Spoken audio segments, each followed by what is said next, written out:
How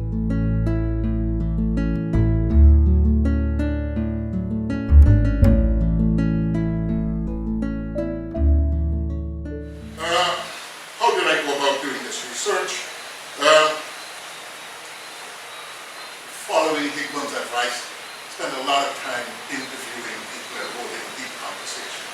I remember sitting in the Cayman Islands in Dave Martin's office and speaking with him about what made you think, Dave, why you got into music. And he talks about these stolen guitars from friends who would pass in front of his home on moonlight nights, and there's a song about that. The thing about Dave Martin is that his body of work is a vital, living body of history. So I interviewed almost 400 Guyanese in Guyana and around the world. Some very touching moments of interview. Albion Estate. 3 sugarcane workers in retirement speaking about the pride that they had in their local orchestra and how their local orchestra would come down and beat up all the orchestras in Georgetown. But there was something we found about people from Babis.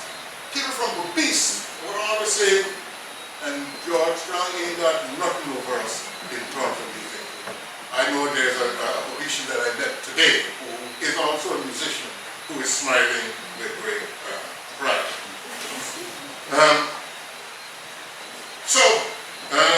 So there were those things. Library resources, not only libraries in the United States or in Guyana, but libraries in Germany, the British Museum. And I also had to look at some new literature. There was some very interesting new scholarship by Guyanese who were living overseas that helped me to get a handle on what was going on. For example, Brian Moore. Brian Moore wrote a book called Cultural Power, Resistance and Pluralism, Colonial Guyana, 1838 to 1900. And this was almost what Dr. Jocelyn Longcap recommended. She said, you cannot speak about the 20th century without first of all connecting it with that 1838 period, the period that Burnham has referred to as the perpetuated birth of the new nation. Juanita de Barques wrote about order and place in colonial society, and that was a study of patterns of struggle in Georgetown. And what she was speaking about gave me an insight into Santa P bands, masquerade music. Like, who is Santa P? And she said, well, were they named Santa P because they were fast and hid themselves within the debris? Or was it a bold gesture that said, I'm back, I'm a Santa P man? But irrespective of which definition we give to the Santa P band, their contribution to Guyanese music is something that is of substantial value. That's right. Are you a Bajan? No, Bostonian.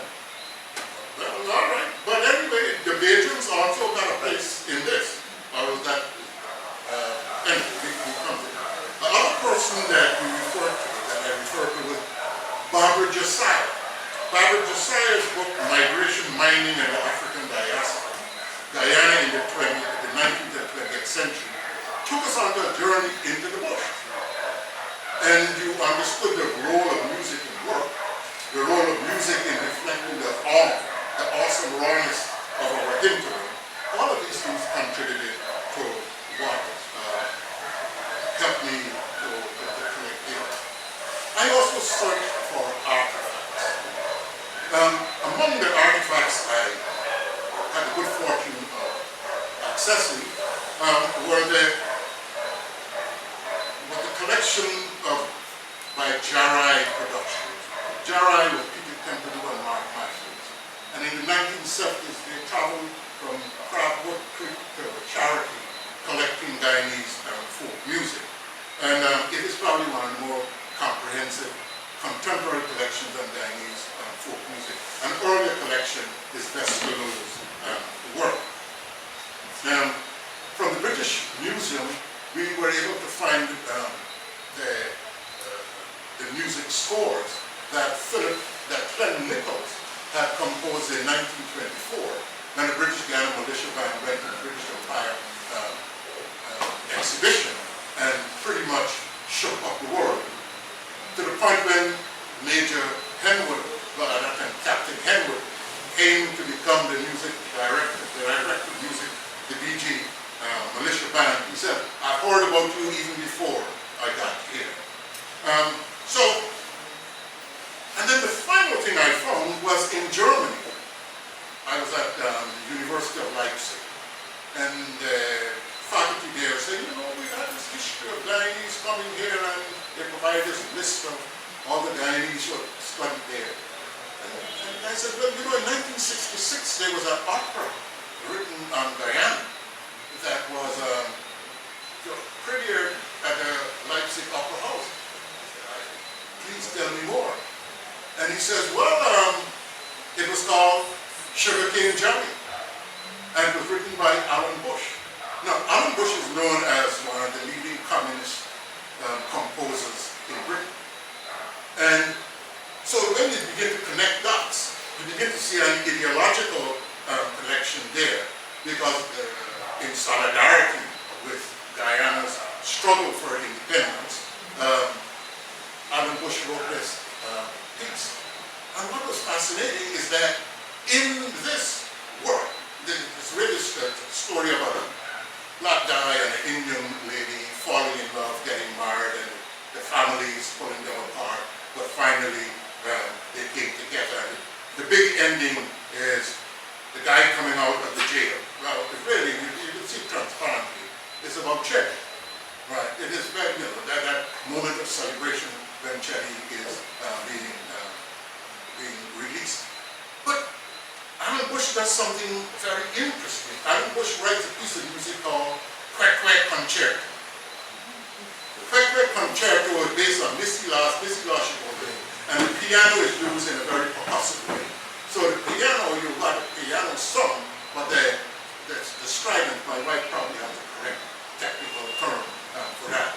But so that was a very interesting piece. And in terms of keeping Guyana, I want to give thanks to the National Library, and the late chief librarian who died was extremely helpful. One of the problems we have with doing Guyanese history is access to materials and to access copyright clearance. You will not find a complete song in this book, because contemporary copyright law, which we have here in the United States, you cannot quote more than 3 lines of a song. Right? You can't do it. Right? So the National Library was extremely helpful.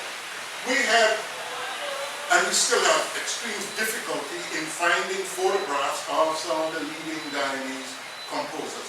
I think it was the Woodside Choir, again, who helped me to find a photograph of Polly Bryant, Song of Guyana's Children. You know, so we had this. Another important document, and I say this because I'm talking about the source of the history.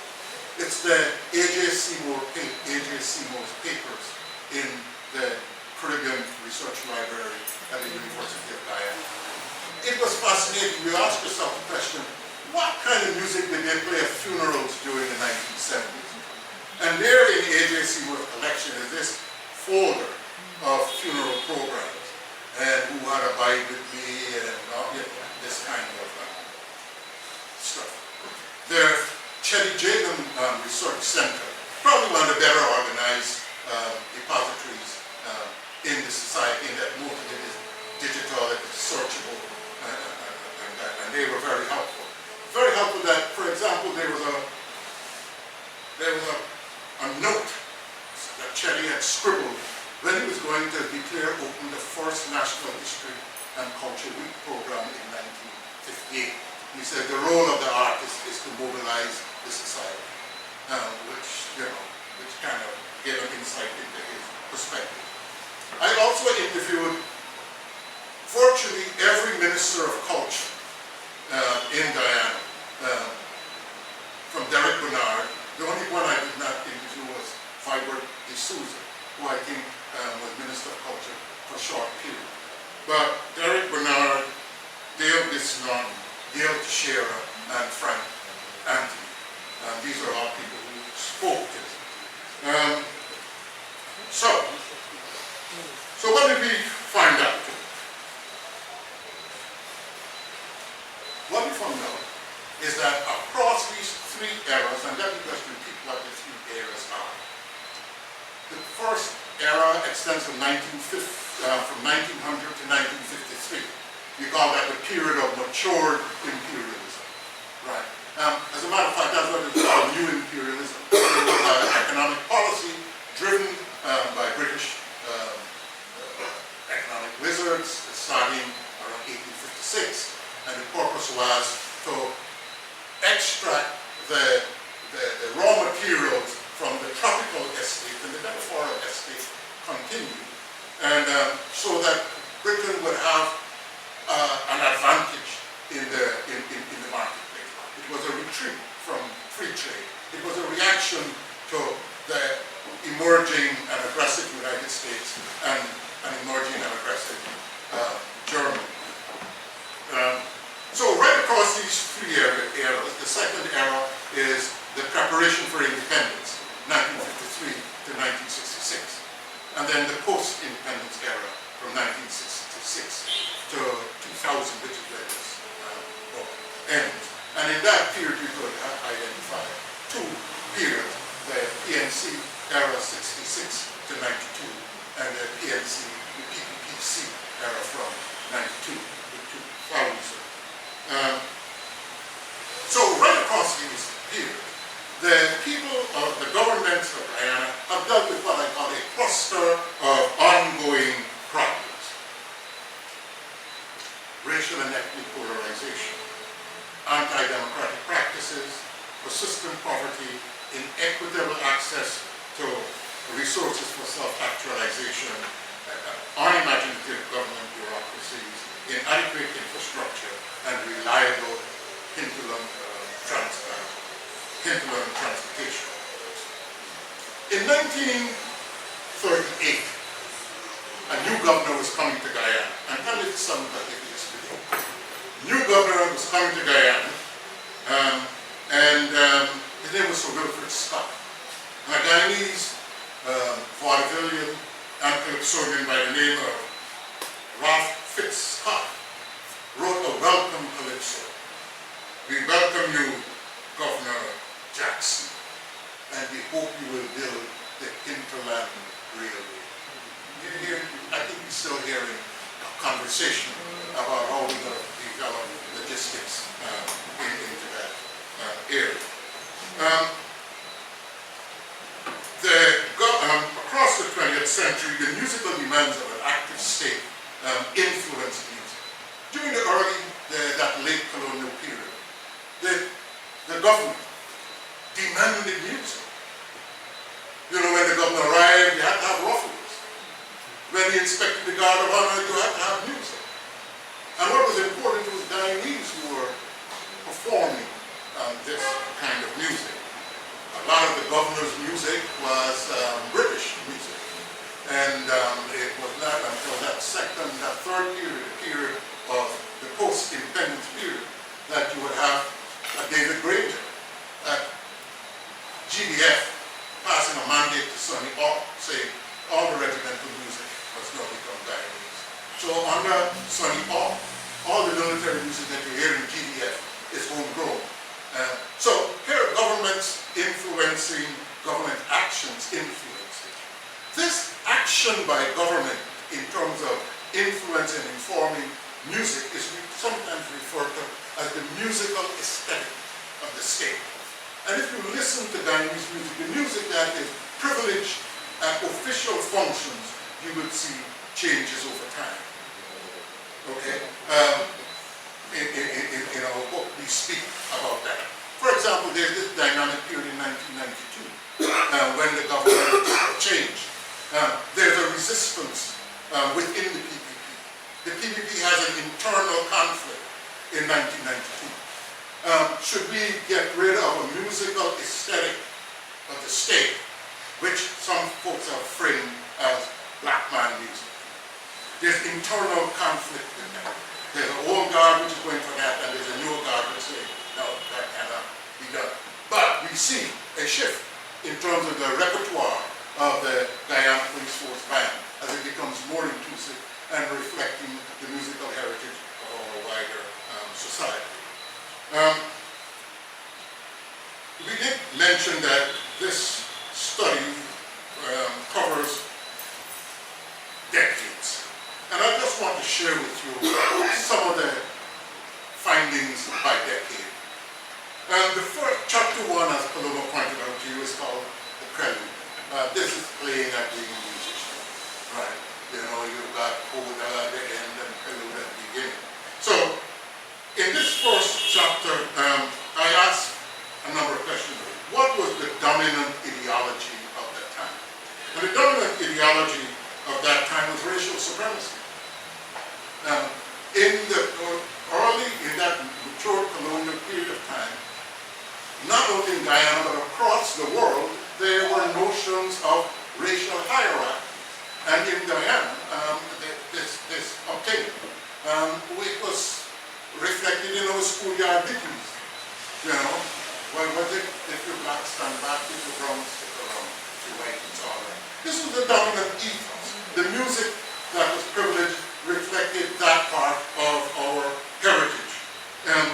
But as we said, in governance, you know, you may have your official policy and position, but there's going to be resistance to that. So within this moment, you've got resistance. You've got people who are carving their own interpretations. When I gave a talk here a couple of years ago, I illustrated this. And that talk and its illustrations are available on Facebook currently, not on Facebook, on YouTube. But think about what is some of the music that is coming out here. Victoria married the German man. Kind of topical, you know, like, what? Queen Victoria married the German man. And it was kind of the recording, the recording that we have access to from NCN has a suggestion, not the recording in 1856. But the song is like, how come this German caught this, you know, fine British lady? It was kind of like, you know, Germans are scared of this. Then you got August morning, come again. But at this point, what are we making music with? We are making music with a wide range, all of the ancestral heritage of people can be called, all of the root cultures have brought to the table a wide range of musical instruments. We've got the blowing instruments, the flutes and the drums. Each one of the ancestral groups has, you know, some kind of, you know, what they call aerophone instrument. Each one of the ancestral groups bring a heritage of string instruments. From the Africans, we've got the banjar. If you go to Brazil and you see them doing capoeira, that little, you know, that is kind of the banjos, you know, early on. So we bring that. Our Amerindian heritage, we've got the Aeolian flutes. From our Indian heritage, we've got the sitar.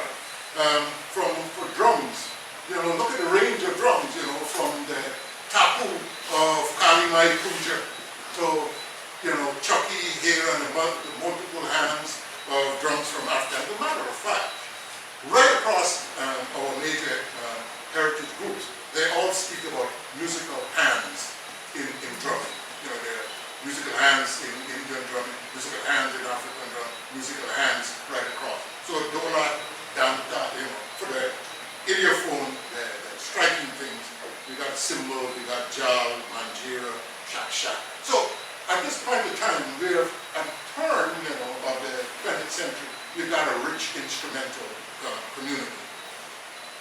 We also have some innovators. The Jordanites, which were founded in 1882, were some of the early users of brass band music to mobilize and draw popularity. So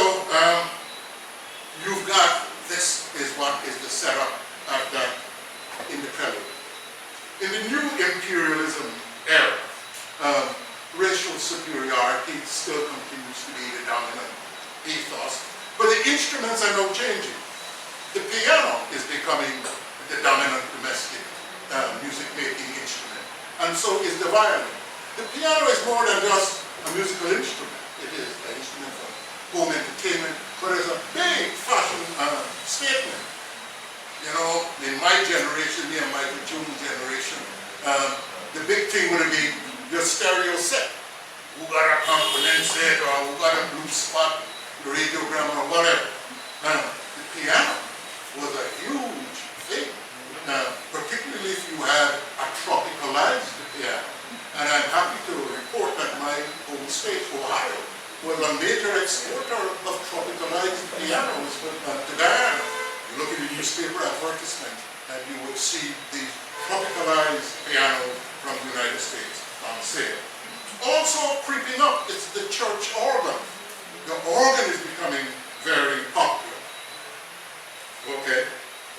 But also, in this period of time, there is resistance to this, this way of governing. And you got resistance in the form of solidarity. So you would have a middle class person like Peter Moses DeWeaver composing in 1902, make coffee in the morning. And my interpretation, which may be totally wrong, but my interpretation was DeWeaver is saying that although things rough, you know, there is a future. You know, and when he speaks about when life is good, you know, he's describing it near. And when life is good, I will have some barley planting, some fat, and a cup of boiling coffee in the morning. You know, so the Weaver is not only doing a solidarity with working class people, he's also providing us with evidence or information about what the consumption patterns were. You got a number of bands in the society at this point of time. The Ladies Orchestra, the British Guyana Musicians Band. And during this period of time, World War I kicks in. And what happened? Guyanese go off to war. And they go off to their own marching songs. Georgetown Boys Forever. Where do you find this reference? There's a LP that Leonard Dolphin recorded, that Leonard Dolphin funded, produced by the police band. And in that there's a medley arranged by Jules DeCamera. And in that medley there are these marches, Georgetown Boys Forever. Now, another marching song was, what are we going to do with Kaiser? You know, cut him with a razor. Yeah. So the record speaks to us about the motivation. And the folks who are going off to fight in World War I, World War I is in a way addressing unemployment. Because as you get to World War I, unemployment is rocketing. And you're going to get a shilling a week if you join the army, if you're before the George Potato, when you hit your chest, let it sound the chest. If the chest sound good, you get a work. So you get in a bar OB in a time of dire poverty, and if you got children, you get an extra bonus. So going off to war was a big thing. Also what was important in the commercial sector, the gramophone is now coming up. And that is going to challenge the piano as the dominant domestic instrument of music consumption device. But not everybody could buy that. So R.G. Humphrey introduced hire purchase. So hire purchase as an economic strategy is introduced around 1902. Increased consumption. Okay, so that was that chapter 2. Chapter 3, the rise of ethnic and class consciousness, 1921 to 1930. Well, a lot has changed. You got the big 1905 Rheinfeld riots, which Rodney and Westmus and other historians refer to as a major moment in Guyanese history. And they align that with the Soviet Revolution, with the Indian Mutiny. These things are seen as working class resistance to the dominant order. So by the 1920s, we now have full-blown worker dynamic being evident. We also have the emergence of the ethnic organizations. We have the Portuguese Club formed in 1934. We've got the Negro Progress Convention. We've got the British Guyanese Indian Association. And we've got the Scots, the Burn Society. Now, the Scotsmen in Guyana are objecting to their subordinate position because within the hierarchy, the Scotsman and the Irishman does not have the same status as the Brit, as the English guy. So you have these groups, forming themselves, and at this point in time, the British Guyana police force gets some bagpipes. So we have something called the British Guyana Drum and Bagpipe organization. The big musical events or compositions of this period of time are Clem Nichols's Gary Demerara, Michael Kite and Beautiful England. These are some of the major compositions. Chapter 4 is referred to as the public spectacle. What happens during the 30s, 1931 to 1940? This is the era of the anniversaries. 1937, we are getting into the 1931, the centenary of British Guyana. 1931, 1931. What do you demand for this? The state demands new music. And what do we get from this? What do we get from this? We get Song of Guyana Children. We get My Native Land. Thank you. And we get Bush Woman Come to Town. Bush Woman Come to Town, you would ask me, what relevance does that have? Bush Woman Come to Town kind of resonates with today. The guy says, the Calypsonian again, Ralph Fitzgerald, says he arrives by Stabrook Market and he sees a large congregation and he wonders if it's a Spanish man of war come to take over Guyana. Kind of resonates with today. Schoolboats, not corvettes. But he subsequently found out that what was happening was the Bush women had come to town for King George's coronation. And the names of the Bush women